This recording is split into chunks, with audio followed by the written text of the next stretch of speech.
तांदळाचं पीठ तुम्हाला बनवून आणायचं असेल तर तांदूळ धुवून सुकवायचे घरच्या घरी पंख्याखाली आणि ते घरगुती जात्यावरती दळून आणायचं आणि त्यांना बोलायचं घावण्यासाठी पाहिजे. नमस्कार सर्वांना. आज मी तुम्हाला कोकणातली स्पेशल डिश दाखवते, घावणे बनवून. त्यासाठी आपण आता गावचे तांदूळ तर नाही आहेत, मग आपण आपले कोलम तांदूळ भेटतात ना, जे आपण भात बनवतो ते घ्यायचे एक वाटी आणि ते स्वच्छ धुवून घ्यायचे. आता मी हे घावण्यासाठी तांदूळ भिजत घालून ठेवले होते, ते आता सर्व घेऊन मिक्सरला लावून घेते.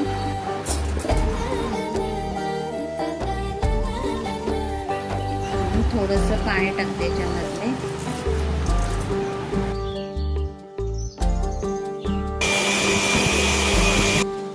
आता मी तेल लावून घेते.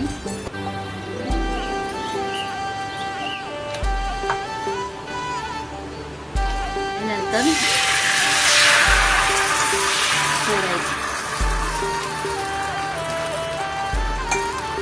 आणि वरती झाकण ठेवायचं. तुम्हाला मी दाखवते. 5 मिनिटांनी असं हे करायचं, खोलायचं घालून झाल्यावरती. तुमच्याकडे भेडच पाहिजे, भेड्यावरतीच घावणे चांगले येतात. मस्त पांढरे झोप आले बघा. असं टाकूनच थोडं मोकळं ठेवायचं, जी हवा हे जायला फक्त.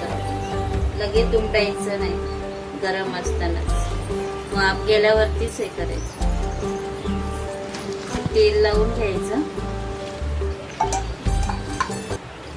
सांगितल्याप्रमाणे पण बनवताना असं घालूनच घ्यायचं.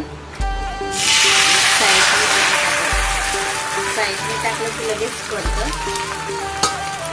थोडं थोडं टाकायची गरज नाही आणि वर ढाकण ठेवायचं. 5 मिनिटांनी खोलून बघायचं.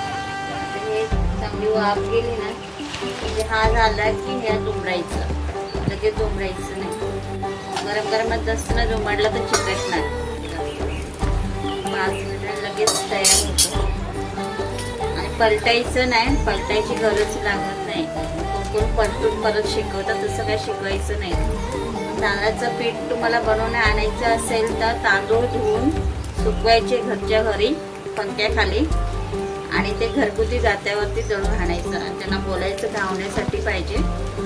ते बरोबर लावून देतात. भाकरीचं पीठ खूप बारीक तळलं जातं आणि हे थोडं जाडसर ठेवलं जातं.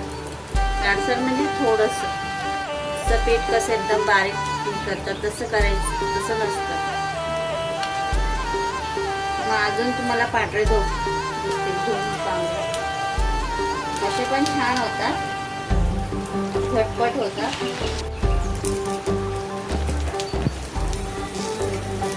आणि भिडाच घ्या, भिड्यावरती चांगले होतात. घावणे म्हणजे भिड्यावरतीच होतात, पॅनवरती वगैरे होत नाही जास्त करून. तसं चांगला असेल तरच होतात, नाहीतर चिकटतात. आणि भिडा तुम्ही नवीन घेतला तर त्याला कांदा चांगला शिजवायचा, त्याच्यावरती कापून तेलामध्ये चांगलं शिजवायचं, म्हणजे ते तयार होतं भिडं. 2-3 दिवस तेल भरपूर टाकून कांदा भाजायचा, भिडं तयार होतं. मग भिड्याला चिकटत वगैरे नाही.